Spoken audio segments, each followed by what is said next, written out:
I, 27, female, want to start this by saying I absolutely love my youngest sister, Catherine. I have no idea what has happened in the last few days that has caused her to completely change her feelings towards me. You see, I have been raising and taking care of my youngest sister, who is currently 24 years old. Ever since our parents passed away, I was just 19 years old and Catherine was 16 years old when our parents met with a car accident while driving back from church. We were heartbroken, to say the least. Not just because we had lost them, but also because the last time we spoke to our parents, we were all fighting. Our parents were extremely controlling since the time we were born, and being the eldest child, I was literally their scapegoat for everything. I was not allowed to wear certain colorful clothes or go out with open hair, as my mother felt that it would attract boys. She would tell me how I needed to act like a girl all the time and would teach me things like to cross my legs while sitting and to not drink water directly from a bottle. I know how ridiculous this sounds, but believe me, this is what my mother was like. She would strictly check my appearance every time I had to step out of the house and would smack my hand with a ruler if I was not abiding by her rules. I remember once at a school fair, I wanted to wear a skirt just like all my friends had decided. I knew my mother would say no, so I decided to sneak my skirt into my backpack so I could later change in my school washroom and take pictures with my friends. Well, it turns out it was a huge mistake. Someone's parents, who also belonged to the church, spotted the four of us wearing skirts and complained about it to our parents. Suffice it to say, my parents were furious. As a punishment, my mother made me kneel down on the ground continuously for 4 hours until my knees were sore, and I had to beg my mother for mercy. My dad did not allow me to have dinner that night as he felt I was being too much of a spoilt girl. He told me that I was not allowed to be friends with those girls and that he would take away my bedroom door if I continued talking to those girls. I remember crying a lot in bed that night and wishing I had better parents. As you can imagine, because of this incident, I was so traumatized that I decided to stop being friends with those girls. I didn't want any trouble. I was afraid of making new friends and I didn't want to get in trouble later. My parents were also extremely obsessed with my grades. My mother would wake me up every morning at 5 so I could study before going to school. She would sit and knit while I would try to memorize the chapters for the day. Sometimes she would quiz me from the book, and if I wasn't able to memorize, then she would slap me or threaten to not give me breakfast. This is why all throughout my high school, I had the perfect grade, so my parents could then brag about it to their church friends. Things got even worse once Catherine was born. While I was treated poorly, my sister got the best from our parents. I don't know if it was because they were tired of monitoring me and cared less about her, or if they just liked torturing me specifically, but my parents were very different around Catherine. While I was beaten up for small things, they never raised a hand on her. At first, it became clearer. You see, my sister looks exactly like my mother. The same blonde hair, blue eyes, thin lips. My mother would always point out her features and tell everyone how beautiful her second child was. On the other hand, my mother would judge my weight and monitor it. During high school, when I started putting on a bit of weight because I was depressed and I had literally nobody to talk to, my mother would poke and pinch my belly to get a reaction out of me. She would taunt me that I was too big and that when she was my age, she was the skinniest in her class, so I needed to lose weight too. Her words still haunt me to this day because I cannot imagine how my own mother could have talked to me that way. As a result, I was not allowed to eat certain food items after that, and she would cook my food without oil and salt in order for me to lose weight. The food tasted bland and was literally so bad, however, I could not even complain about it. However, Catherine had no such restrictions. Whenever anybody pointed out to my mother that I was intelligent and that I would go to great heights, she would find a way to bring the conversation to Catherine and would tell the person how her second child is so gorgeous and reminds her so much of herself on account of her beauty. This became a usual thing for her, and it made me feel really bad for my looks and weight as a child. Can you imagine how it feels to hear your parents constantly compliment one child just because they look similar to them, while I was made fun of for my weight? My mother would remind me every day that I needed to look presentable and beautiful if I ever wanted a husband in the future. Otherwise, I would remain an embarrassing spinster for life. When I was in 8th grade and my sister was in 5th grade, my mother started trying to convince Catherine to take part in a children's beauty contest. Now, Catherine has never been a confident child, hence she was understandably apprehensive about walking and talking in front of an audience. She tried to refuse, but Mother was adamant. She assured Catherine that it was going to be fun.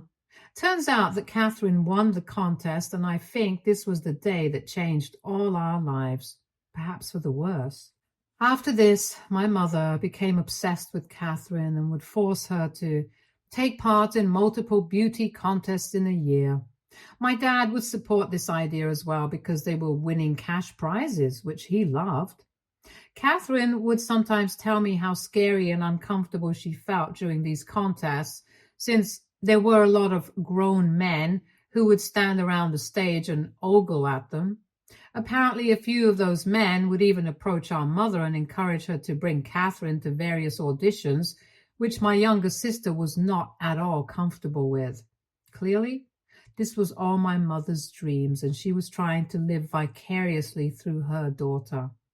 I felt so bad for Catherine that I tried talking to my mother about it, but as usual, I was dismissed before I could even finish my point.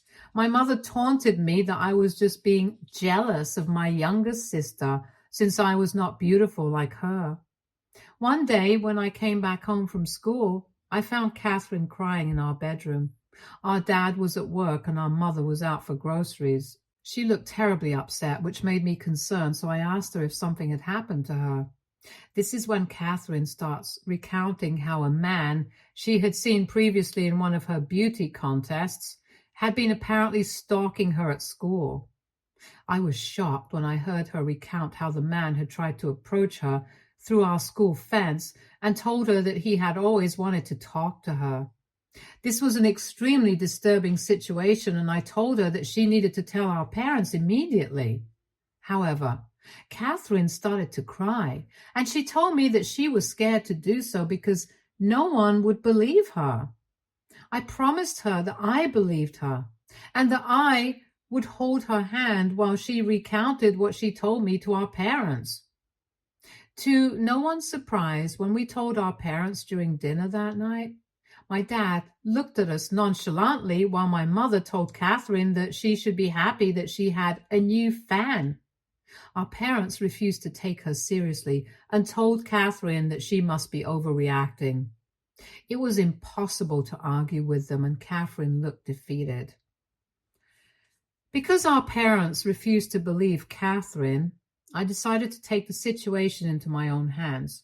The next day, I told Catherine's homeroom teacher about how this strange adult guy was trying to talk to my little sister. She was as concerned as us and assured me that she would talk to the principal and they would investigate further. Turns out what Catherine said was true, so our principal decided to call our parents and alert them about this so that they could file a proper complaint with the police. However, our parents, instead of thanking the principal for telling them about this dangerous man, waited for us to come back home so they could shout at us. Mother told us how she was embarrassed that we had made a big deal about this and the people were calling them to inquire about it. Dad scolded us that because of what we did, people would now assume that they were not taking care of us enough. They shouted a lot at Catherine and told her how lucky she was to be this beautiful since she didn't have the brains to survive in this world. They refused to let us have dinner that night and sent us to bed hungry.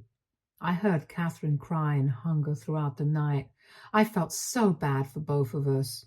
However, the next day, Catherine stopped talking about it and did not want to have any conversation regarding the man. She told me that our parents were right and that she should have never told me in the first place. She also blamed me for going to the teachers about it and spilling the beans, since that further escalated the problem. Since this incident, Catherine stopped sharing a lot of things about her life with me. Although lucky for her, our teachers kept a sharp eye on her in case the man ever returned. She sort of blamed me for how things turned out with our parents. It's also important to note that my mother would constantly criticize me to my face and behind my back to Catherine, and I guess this made my younger sister respect me a lot less. She started to dislike me for being so different from her. When previously we at least had each other to share our secrets with, after the incident, she kept to her side of the room and seldom talked to me. Catherine went on to win more and more awards and made my parents very happy. She would closely monitor her food intake to make sure that she was not gaining weight, and would judge me if I ever had a pizza or burger.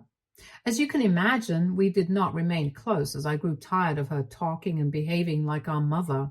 She would even taunt me, just like our mother, to lose weight, even though I was never overweight to begin with. But in their minds, they expected women to look a certain way and hated me for looking different. When I started wearing glasses, she would sometimes tease me about how embarrassing it was for her to have an older sister who looked like me, and that her classmates would tease her about it. As much as I felt bad for myself, I felt bad for her too, for turning into our mother. When I graduated high school, I could not wait to leave my house and finally be free at college. But it turns out my parents did not want me to pursue higher education. They started to tell me how they knew a nice church guy who was looking to get married, and that they had discussed it and felt that I would be perfect for him. Just out of curiosity, I asked them about who it was, and it turned out to be a 32-year-old guy they knew from church. I almost puked when I found out, and I could not believe the audacity my parents had to even think about this. My mother tried to convince me that being 18 was the best age for me to get married, and that I may not get such a good guy ever again. I vehemently refused and started applying to colleges so I could get out of the hellhole as soon as possible. I also took up a part-time job so I could earn some money in the meantime. When my dad realized that I was earning money, he started to insist that I needed to start paying him money for my groceries and bills, as he didn't want to house a freeloader like me. I had no choice but to agree. Weeks and months passed by, and I was not getting any reply back from college, which worried me. I knew I was an excellent student, so there was no reason why a college would not select me, but even if they didn't, I would at least receive a rejection letter. One morning when I woke up early, I found my mother sneaking mail from our mailbox into her closet. My suspicions were up, and as much as I wanted to confront her about it right then and there, I knew she would not give me a straight answer, so I waited for her to get out of the house for errands. Later, when she left, I checked her closet, and this is how I found out that my mother had been hiding letters from my college for the past few months. I opened the letters to discover that I had been accepted into 2 universities, which almost made me cry tears of joy. One of these universities was offering me a full scholarship as long as I could maintain excellent grades. I immediately called back the college number so I could accept their offer and agreed to send all my documents. That day, for the first time in a long while, I breathed a sigh of relief as I realized that I was finally getting out of this house. I knew there was no reason to confront my mother about her hiding my letters, as she would deny it and come up with an excuse. Hence, I kept my mouth shut until it was time for me to move away to college.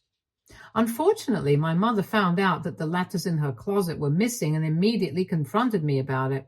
She didn't even try to deny it, as she directly asked me if I had found the letters, and I replied yes.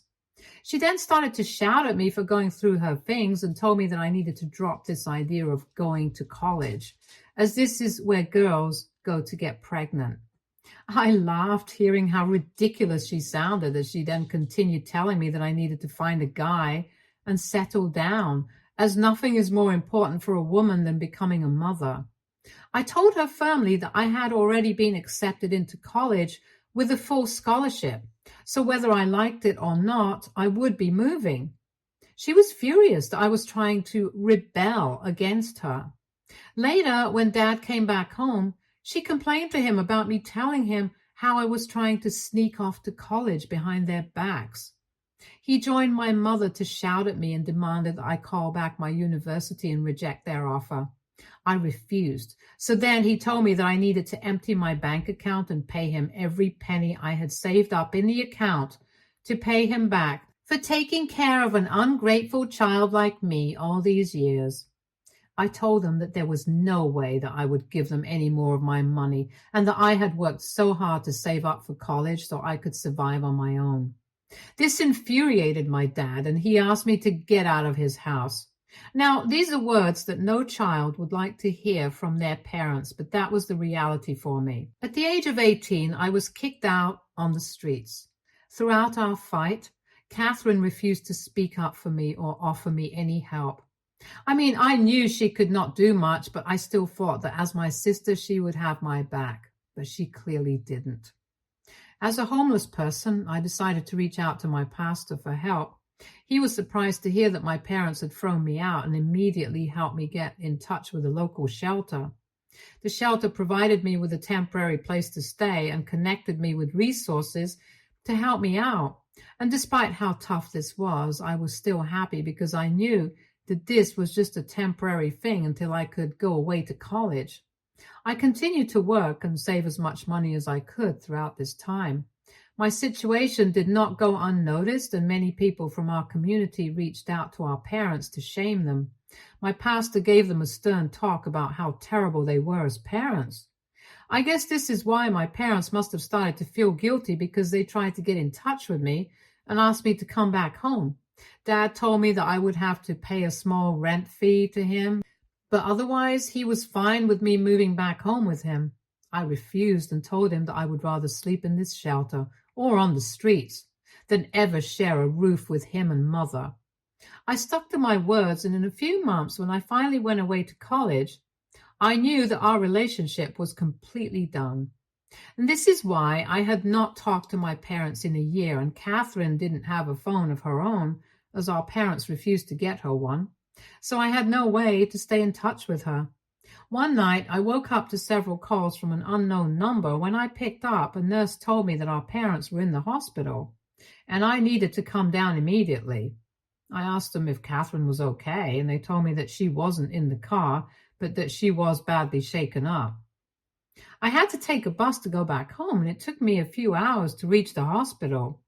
I guess Catherine was alone during this time, because the moment she saw me, she screamed at me about being late and how selfish I was to not even be by our parents' side as they were dying.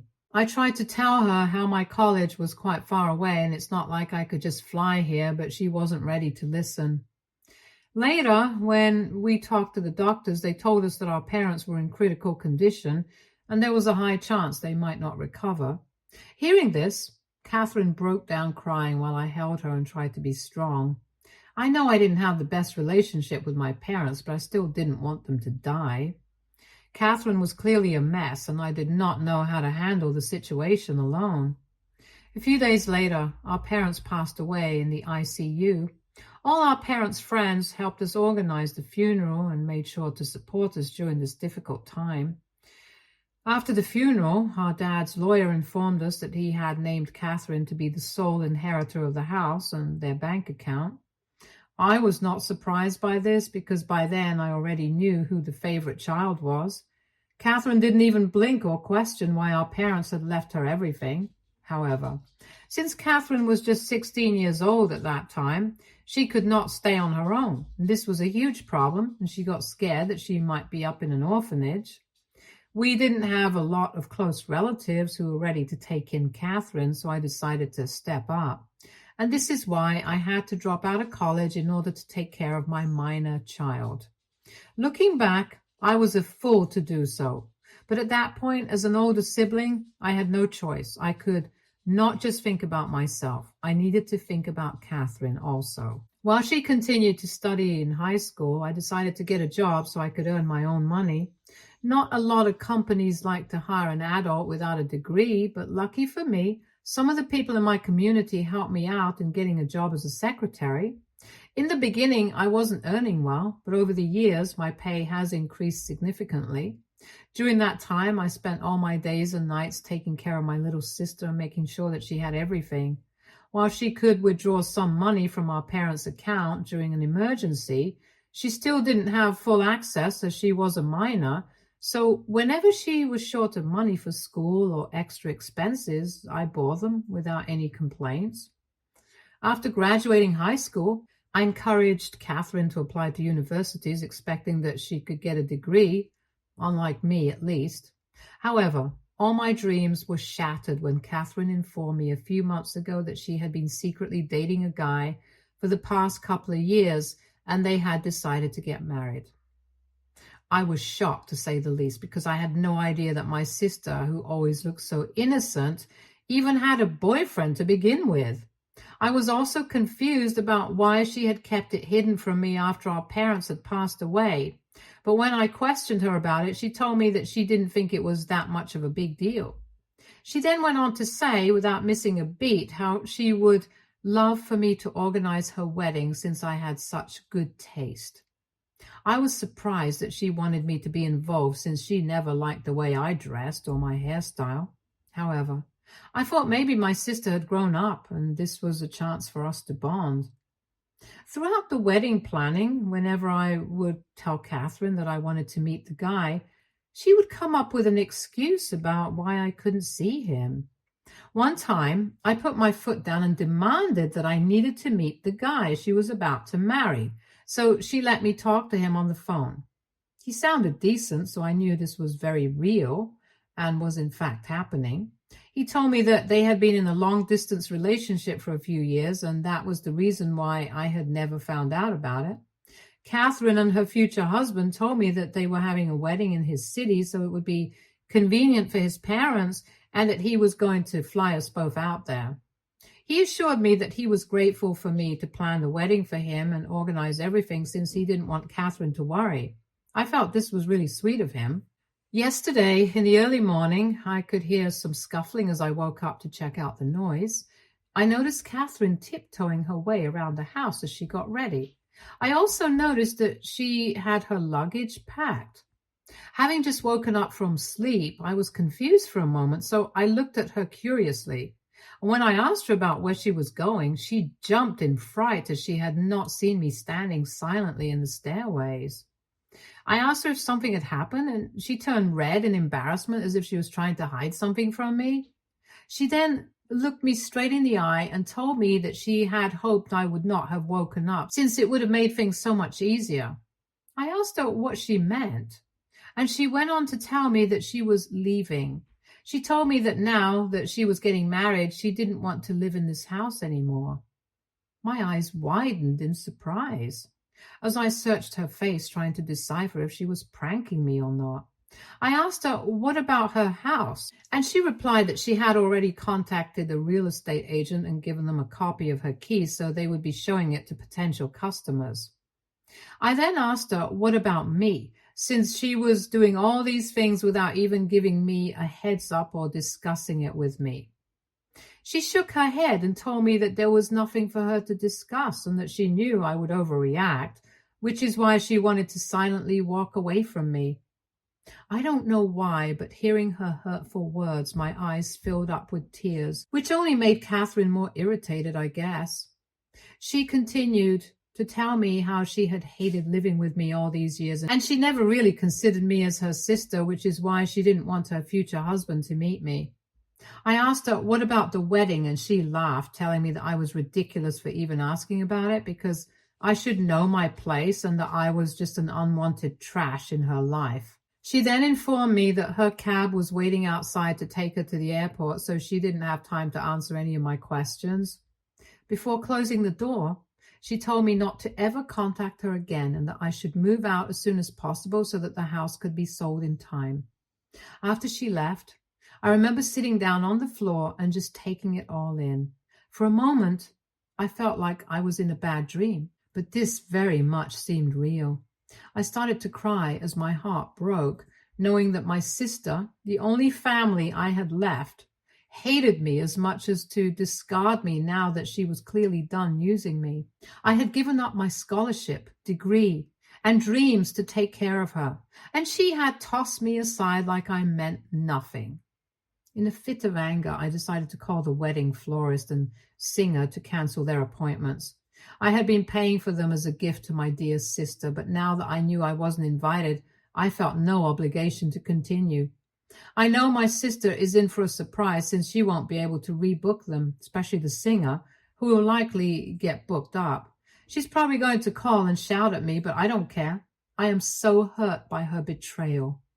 I just don't understand where I went wrong in my life. Did I do something to make my sister hate me so much? AITA for being petty and trying to get back at my sister after being uninvited from her wedding? Update 1. Hey guys, so I feel much better after reading all your stories. Thank you to everyone who reached out to me in my personal DMs to check in on me. I promise I am doing much better now that I know I'm not alone. To everyone asking as to why I sacrificed for my sister, I do blame myself. As the oldest, I thought this was what I was supposed to do. I think it would have been better for me to continue getting my degree, and Catherine should have lived at an orphanage, but now it's too late to regret. I feel like moping about my decision years ago is not going to change anything. Update 2. Okay, so as expected, my sister called me to yell at me for canceling her florist and wedding singer. At first, I didn't pick up her call, but after her persistently calling me, I decided to pick up. She told me that apparently I had no right to cancel them without at least giving her a heads up, and that she could have paid for them instead. I laughed and told her to never call me back again, as I had done exactly what she deserved. She continued to tell me how both she and her fiancé think that I'm extremely selfish and that that is why our parents never loved me. Before she could speak further, I disconnected the call as I felt so pissed hearing her words and blocked her immediately. I have no idea how she has the audacity to be angry at me when she literally abandoned me and asked me to move out while I spent years of my life sacrificing and taking care of her. How can some family members be this ungrateful and vile? I'm just done with her. I don't care if her man brainwashed her or she has always been this way. She can do whatever she wants. I'm done. Update 3. Hey everyone, it's been several months since I last updated here. I just wanted to let you know that I moved out of my sister's place and I'm currently living in a rented apartment.